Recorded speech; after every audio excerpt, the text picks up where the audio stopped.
Fosa, catedrático de Economía Aplicada de la Universidad Complutense, decano durante 14 años de la Facultad de Económicas y Empresariales y rector por sufragio universal de dicha universidad en los años 2003 al 2011.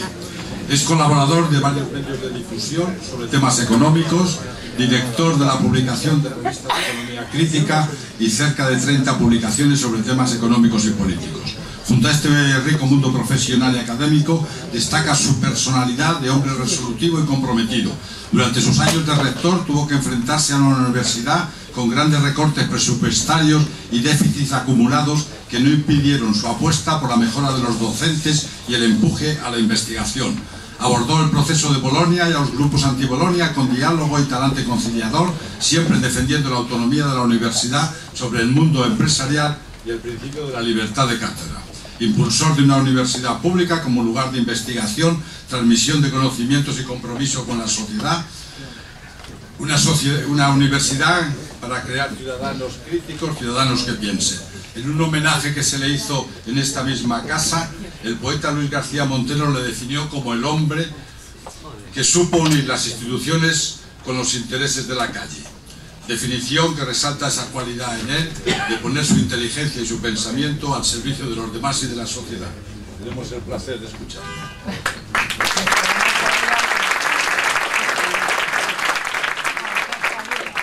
Bueno, muchas gracias por haberme invitado a este acto. Realmente cuando dicen estas cosas de Piqué me quedo sorprendido, ¿no? Porque decía Rodrigo Vázquez de Prada que yo había dado la cara, pero claro, casi me la rompen, ¿no? Casi me la rompen, ¿no? Porque, como dice José Luis San Pedro, dijo cuando vino en mi primera campaña electoral a apoyarme, dijo, menos mal, porque era el 2003, ¿verdad? Coincidió con el tamallazo, pero no se había dado todavía el tamallazo. Y entonces dijo, menos mal que no ha ganado esta señora, porque mientras hay vida hay esperanza, pero si hay esperanza no hay vida, ¿no? Y ahí está, ahora vuelve, menudo como vuelve, ¿no? Y a mí pues me dieron bastante caña, ¿no? Pero fíjense ustedes, y ya como desahogo personal, hace poco, no sé si habrán leído ustedes en la prensa, que el Tribunal Supremo ha condenado a la Comunidad de Madrid a pagar 40 y tantos millones de euros, 43 millones de euros a la Universidad Complutense, ¿no? El último Consejo de Gobierno de la Comunidad de Madrid, en el año 2012, tiene que aprobar una partida de 21 millones de euros que se transfieren a la Universidad Complutense en cumplimiento de una sentencia. En total, 60 y tantos millones de euros, ¿no? Tiene que pagar la Comunidad de Madrid a la Complutense. Esas son demandas que puse yo. Lo que siento es que el rector actual ni siquiera ha tenido el valor moral de reconocérmelo. Yo no quiero agradecimientos, pero sí reconocimientos y haberme llamado para decírmelo, que me enteré por fuera. Ahora la Complutense tiene 60 y tantos millones de euros más. El euro de la farmacia, que van a recaudar 18 millones de euros, pero miren por dónde tienen que pagar 60 y tantos. Fue el honorario rector que lo hizo, los demás se echaron todos para atrás. Lo iban a hacer todos, los rectores se echaron para atrás. Ahora están arrepentidos porque no han conseguido nada. Porque al final, bueno, pues a todo cerdo le llega su San Martín y no sale para adelante. Bueno, dicho esto, me decía ahora Paco Montes que... Pedro Montes, perdón, Pedro, es que hay otro amigo que se llama igual, Paco Montes. Pedro me decía que, ¿de qué vas a hablar? Digo, ya no lo sé. Me he dejado desconcertado los dos y desconcertado. Pero yo voy a decir algunas cuestiones, ¿no? Yo voy a situar esto en un contexto más amplio, más global, a lo mejor por mi deformación de estructura económica, ¿no? Bueno, yo creo que estamos ante una crisis del capitalismo. O sea, decir, bueno, mire usted, el capitalismo no ha dejado de tener crisis, el ciclo existe. Los economistas ortodoxos habían dicho que ya no existían los ciclos, entre ellos Lucas, y se han equivocado de una forma tremenda y radical. Ha habido muy pocos que hayan podido predecir la crisis, pero que sí los hubo, y ahí están algunos, entre ellos un economista matemático que utiliza modelos de un post-keynesiano, de Minsky, que sí que es el que todo el mundo ha dicho que fue el que anunció esta crisis que iba a venir. Claro, efectivamente decir es una crisis del capitalismo tampoco es decir mucho. Es una crisis de un capitalismo también concreto que se ha desarrollado en los últimos tiempos.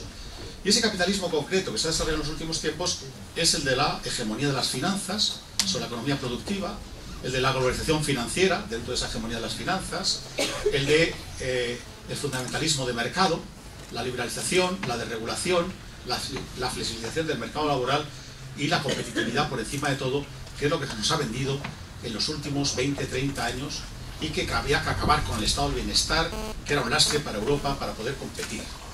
Y muchos economistas han ido diciendo que Europa estaba esclerotizada, que no podía competir ni con Estados Unidos ni con los chinos. con Japón, y que teníamos que acabar con este estado de bienestar, teníamos que flexibilizar el mercado laboral.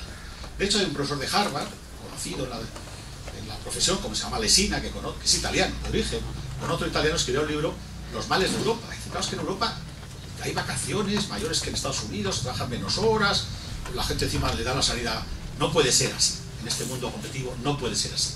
Por lo tanto, realmente este modelo ha ido también contra esta Europa, que, bueno, pues el estado del bienestar es verdad que ha sido atacado en los últimos tiempos, pero en algunos sitios ha ido resistiendo, en otros no, que fue el Reino Unido, pero realmente este es el modelo que yo creo que es lo que ha entrado en crisis. Y ha entrado en crisis también la teoría económica dominante, que es la teoría económica neoliberal, en contra del keynesianismo incluso, y del capitalismo regulado que se vivió en épocas anteriores. Y en ese proceso también está España. Entonces, claro, los gobiernos socialistas han ido también, se han dejado seducir por los cantos de las excelencias del mercado, ¿no? Del fundamentalismo del mercado, ¿no? Y los hemos oído decir pues, que el mercado es estupendo, que tiene grandes potencialidades y que el Estado era un desastre en la gestión. Y se ha ido privatizando empresas públicas, se han privatizado los servicios públicos, se ha ido privatizando la banca. Y aquí hago un inciso, ya que ha hablado Garzón hace un momento de la banca pública. Porque de aquellas épocas, de aquellos momentos, de esa crisis de los 70, vienen todos estos problemas que estamos padeciendo ahora, la salida de esa crisis, que fue este modelo, ¿no? Fíjense ustedes, hombre, yo a lo mejor me dicen algunos que estoy como abuelo cebolleta ya, ¿no? Pero me sitúo en el año 76, porque a mí me gusta mucho la historia, tampoco me voy muy lejos, ¿no? Yo soy miembro del Partido Comunista de España, estoy en la Comisión Económica y estamos preparando programas en una crisis de los 70 que era muy fuerte, ¿no? Y encima teníamos la transición política por medio, ¿no? Y entonces la Facultad de Económicas de Barcelona, en el año 76, no estaba legalizado el Partido Comunista, organiza unas jornadas sobre qué decíamos la oposición sobre la crisis, ¿no? ¿Qué decíamos? En Barcelona había más libertad que en Madrid y se podía hacer esas jornadas, ¿no? Y de hecho, ¿qué nos sucedió? Pues fue Miguel Boyer por el PSOE, nosotros teníamos a Tamames, pero como estaba en la Junta Democrática como independiente, no se podía decir que era el Partido Comunista, no teníamos un economista relevante, yo era un profesor no numerario, ¿no? Y entonces al final se acordó que fuera Manuel Azcárate, que acababa de venir del exilio, con un programa, un discurso que preparamos en la Comisión Económica, y fuimos Ricardo Lovelaz y yo como asesores, ¿no? Está escrito, está publicado en un libro de anagrama morado sobre aquello. ¿Qué sucedió? Que nos dijeron desde la dirección que nada de nacionalizar. Cuidado, aquí venimos en plan orden, somos el partido del orden, nada de nacionalizar, no queremos asustar a la burguesía. Eso ya vendrá luego, ¿no? Hicimos un programa de reactivación de la demanda keynesiano, que decíamos que era keynesiano, pero era totalmente keynesiano. Yo lo he vuelto a releer y digo, ¿por qué decíamos que no era keynesiano? Pero habían estado 2 días antes o 3 Alfonso Guerra y Boyer, del PSOE. ¿Y qué dijo Boyer? Que había que nacionalizar la banca. Porque él trabajaba en Banco España, tenía experiencia, y si no se nacionalizaba la banca no se puede hacer una política económica propia. Porque la oferta monetaria era muy importante para tomar decisiones. Había que nacionalizar el sector eléctrico, energético también, y otras cosas por el estilo. O sea, nos pasó por la izquierda. Claro, no nos corrieron, porque ahí todo el mundo cabía del PSUV, Partidos Comunistas Catalanes, ¿no? Y nos aplaudían a pesar de todo. Dicho esto, ¿qué sucede? Que después de a los 6 años, Boyer es ministro de Economía y hace lo contrario. Bueno, ha cambiado, que lo explique, porque no solamente no nacionaliza nada, sino que privatiza todo. Ahí empieza la privatización, en este modelo que sale de la crisis de los 70. Y ahí vienen tantos males como han sucedido. Bueno, centrándonos en esto, claro, el euro está dentro de todo este contexto, ¿no? De todo este contexto. Y está claro que el euro se ha construido mal. Es un edificio mal construido, porque es un banco central que no está controlado por ningún poder político democrático. Una autonomía absoluta. Se dice pensando que los bancos centrales tienen que ser autónomos del poder político. Error. Estamos en una Europa desigual económicamente hablando. Y si no tenemos poderes compensatorios vía políticas fiscales y vía poderes políticos, esto realmente es un desastre. Que se ha visto cuando ha venido la crisis. Cuando las cosas van bien, no se ven. Ya lo decía un ambiente al roto. Cuando llueve no se puede arreglar el tejado. Y cuando hace buen tiempo, ¿para qué lo vamos a arreglar? Cuando iba la cosa bien, decíamos, bueno, compramos casas, los créditos eran baratos, pues viva la Pepa. Viva la Pepa, ahora tenemos una resaca muy fuerte de todo esto que se ha planteado. Pero yo, fíjense ustedes, quería decirles 2 cosas. Hay un economista alemán que yo no conocía y me llama la atención un libro que publica. Se llama La crisis rompe las reglas. Me parece muy bien. Es que se quieren aplicar las mismas reglas de los que nos trajeron la crisis y la ortodoxia del déficit. Y este señor resulta que es de la socialdemocracia alemana, colabora con ellos, pero hace planteamientos diferentes. Pero luego saca otro libro que se llama Frenad el desastre del euro. Y fíjense ustedes lo que dice, porque el euro no sirve a los ciudadanos y ciudadanas, sino a la oligarquía financiera. Por eso es urgentemente necesario que ustedes, los contribuyentes, comprendan el auténtico trasfondo del asunto. En la actual crisis no se trata del rescate de Grecia, del euro, y ni siquiera de Europa. Tampoco se trata de rescatar Irlanda, Portugal, Italia o España. No, en primer lugar se trata de nuevo del rescate de los bancos. Y lo dice esta persona, que dentro de la izquierda pues es moderada. Hablando de los expertos, dice la mayoría de los economistas se han convertido en dóciles cómplices de un sistema destructivo. Y por eso tenemos dos expertos que no aciertan una, ¿no? Los mismos que nos han traído la crisis son los que nos quieren sacar de la crisis. Bueno, ¿qué quiere decir con esto? Que como dice Krugman, precisamente en este libro, dice España estaría mejor sin el euro. Es posible, pero no depende del euro. Yo ahí discrepo. Tengo que reconocer que Montes ha sido siempre crítico con el euro y la historia le da la razón, por lo tanto, un gran reconocimiento. Yo he sido crítico menos que él, pero también ha sido algo, ¿no? Pero el problema no solamente es la moneda, o analizar los problemas a partir de la moneda, o los problemas es a partir de... Porque los problemas son políticos al final, decisiones políticas.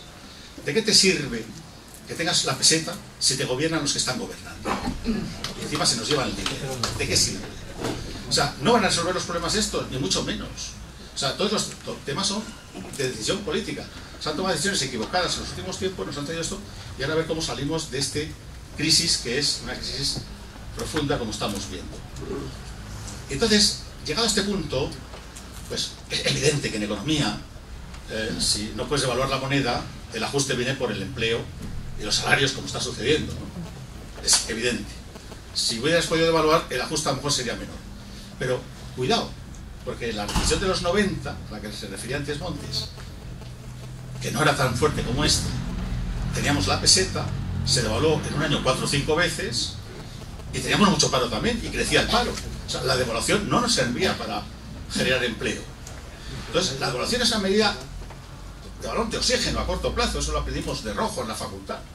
Es un balón de oxígeno que te estás ahogando y te lo ponen. Pero si no tomas otras medidas, no sales del balón de oxígeno. ¿Y qué pasa? Que cuando se toman medidas son las congelación de sueldos y tal. Pues déficit público menos. Siempre, o sea, si cogemos las devaluaciones que ha habido de la peseta, siempre van a ir acompañadas esas medidas que son similares a estas, a lo mejor con menos búsqueda, pero son. Entonces, la devaluación no resuelve los problemas. No confiemos tanto en la devaluación. Es verdad que a lo mejor se hubiera podido paliar el dolor. Pero también, como dice muy bien, ha dicho Garzón, el Reino Unido no está en el euro y está en crisis. Y tiene unas medidas de austeridad y también fuertes por cambio. Porque es la derecha conservadora la que está aplicando esto. Y eso que los ingleses, pues los británicos tienen la City y la Libra, tienen cierta fortaleza financiera, por eso no quieren entrar en el euro, pero aún así están en una crisis y encima tienen tal. O sea que yo no soy tampoco de los que piensan que la devaluación nos va a resolver los problemas, porque la experiencia nos dice que no es así, ni en el Reino Unido, ni en Japón, que está también con su moneda yen, ni en España en la historia pasada. Es verdad que podía a lo mejor el Banco Central Español, el Banco España, haber comprado deuda, y eso nos hubiese aliviado la presión de los mercados, a base de generar inflación, pero bueno, más vale un poco de inflación o algo de inflación que esta situación en la que estamos con el paro. Por lo tanto, yo no soy entusiasta de las devaluaciones, aunque claro, el euro fuerte ha perjudicado mucho a la competitividad de la empresa española. Después, otra cuestión, si tuviéramos la peseta ahora, sí podríamos hacer eso, devaluar. No hubiera resultado mucho, algo a lo mejor, pero no mucho. Hubiéramos podido a lo mejor, comprar la deuda, también hasta cierto punto, porque también se podía especular contra la peseta como pasó en el 93, 4 o 5 devaluaciones que fueron muy fuertes, ¿no? Y sí, bueno, a lo mejor ahí no hubiéramos caído en la trampa del Banco Central Europeo, en ese aspecto. O sea, habría tenido también sus pros, ¿no? No cabe duda. Ahora el problema es que salir no es fácil, y tampoco se puede decir hay que salir como sea. La gente hay que decir, oiga, si salimos tenemos nuestros costes, ¿no? Viene el caos. Porque si devaluamos la moneda y salimos con devaluación de la moneda, está claro que tenemos que tener corralito, está claro que tenemos que las deudas se incrementan, porque pasan del euro a las pesetas. Y eso se incrementa. Y es una economía muy endeudada con el exterior. O sea, puede ser una travesía del desierto. Que luego a lo mejor se ve la luz del túnel y es mejor que esto. Pues puede ser. Yo lo digo en un artículo que no se ha publicado todavía, de un debate que organizó la Fundación de Investigaciones Marxistas sobre el euro, y había mucha discrepancia entre la izquierda. Yo no intervine porque llegué tarde y ya me habían pasado, porque iba por orden alfabético. Pero luego me pidieron un artículo y acabo diciendo, si esto sigue así hay que salirse del euro. O sea, lo que no puede ser es que tengamos que aguantar las presiones de Alemania y de la Merkel, ¿no? Y que hay que buscar otras salidas, aunque puede tener sus costes, ¿eh? Y eso hay que decírselo a la sociedad, porque tampoco sabemos muy bien lo que va a pasar, porque eso es cierto. Lo que tenían que haber hecho los países en su momento, cuando gobernaban los socialistas en Portugal, en Grecia y en España, a lo mejor haberse plantado y haber dicho, nos vamos los tres del euro. A ver qué habría pasado que hubiera dicho Alemania, porque no hubiera interesado a Alemania que nos fuéramos del euro los tres, porque los bancos alemanes tienen mucha responsabilidad en lo que está pasando, y lo ha dicho muy bien Garzón. Los alemanes viven porque compramos los productos nosotros, y para comprar los productos de los alemanes nos tienen que dar crédito los propios bancos alemanes, porque quienes están endeudados son las empresas y los bancos alemanes.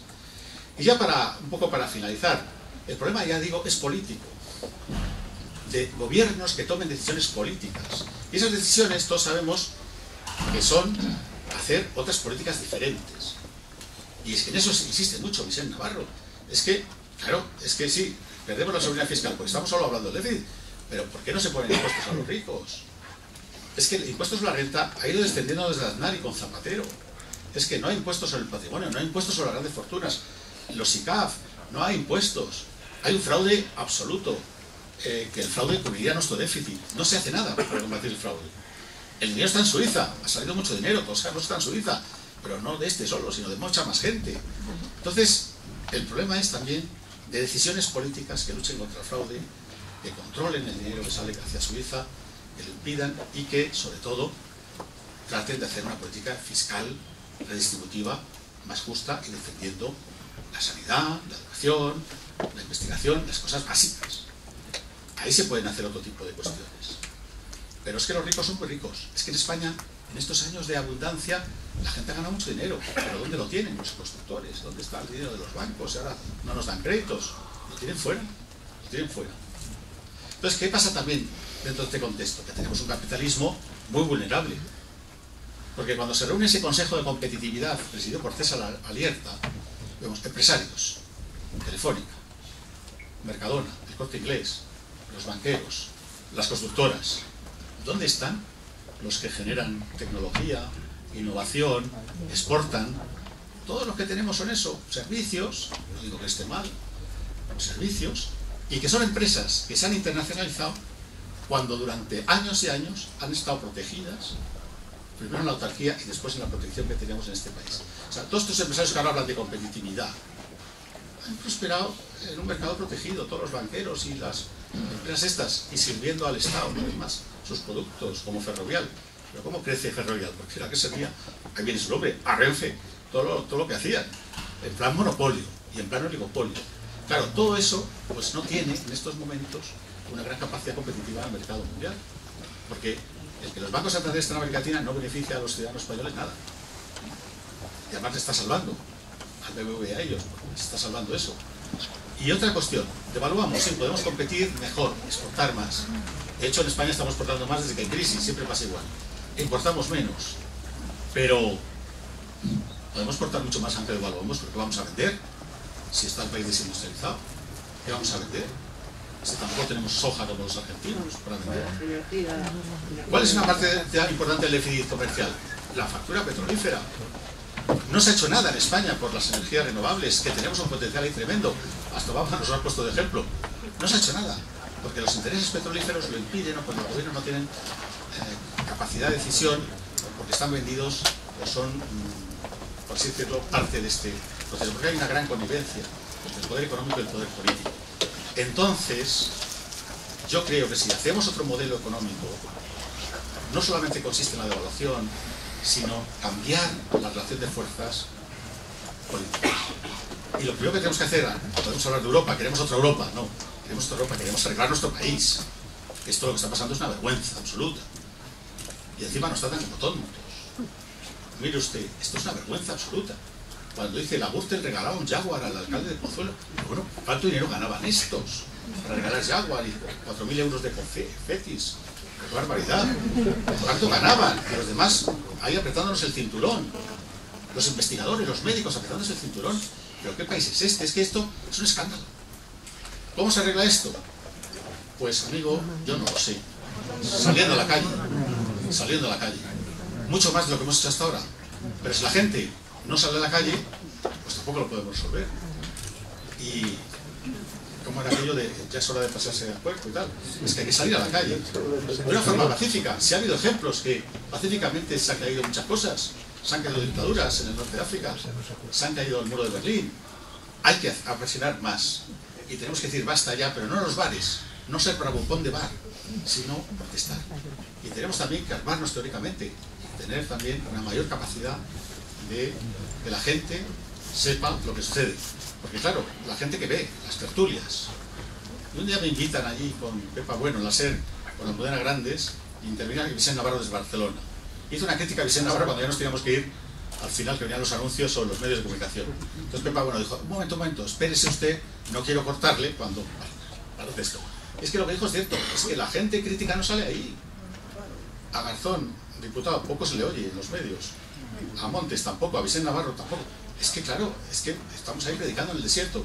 Hay gente que sabe que tenemos razón, por así decirlo, que tengamos diferencia entre nosotros, pero no tenemos suficiente capacidad para ello. Yo creo que lo que tenemos que tomar es conciencia y salir y protestar, decir basta ya y queremos otro sistema político, porque muchas cosas que decíamos del QCM tienen razón. No nos representan, esta no es una democracia, esto es realmente una oligarquía, unas élites extractivas, como se llaman ahora, que extraen dinero y ganan dinero a base de corruptelas y comisiones que pagamos los ciudadanos. Y cuando compramos los pisos, ahí va el coste de la comisión también. Cuando compramos los productos, también va el coste de la comisión y en el precio de ese producto. Y la corrupción, además de que llevan el dinero a Suiza, es un coste económico y social muy fuerte. Y frente a esta injusticia de aumento del paro, de desigualdad, de aumento de la pobreza, de los desahucios, de pérdida de renta disponible, y que ves que esto se sigue enriqueciendo, si no nos levantamos ya, no se puede hacer. Y luego los partidos de izquierda pues tendrán que regenerarse. Es que no se dan cuenta de lo que está pasando, no se dan cuenta. Y a la derecha le viene muy bien esto, porque la derecha no tiene un espíritu democrático. Ellos la democracia, bueno, están ahí, pero ellos, bueno, que la gente hay desafecto, pues mejor, así los míos me votan y no vota la gente izquierda, que es la más crítica, y se abstiene. Y aquí lo que se tiene que plantear la izquierda del PSOE, es que efectivamente sube, pero no es suficiente para frenar esto. Es que hay 4 millones y pico de votos que ha perdido el PSOE que no los han ido a ninguno. Bueno, se han ido 2,5 al PP, una parte al OPD y algo a Izquierda Unida, pero no, hay otros que se han perdido, que todavía no se han recuperado por la izquierda. Hay que hacer otro discurso, hay que llegar a la gente.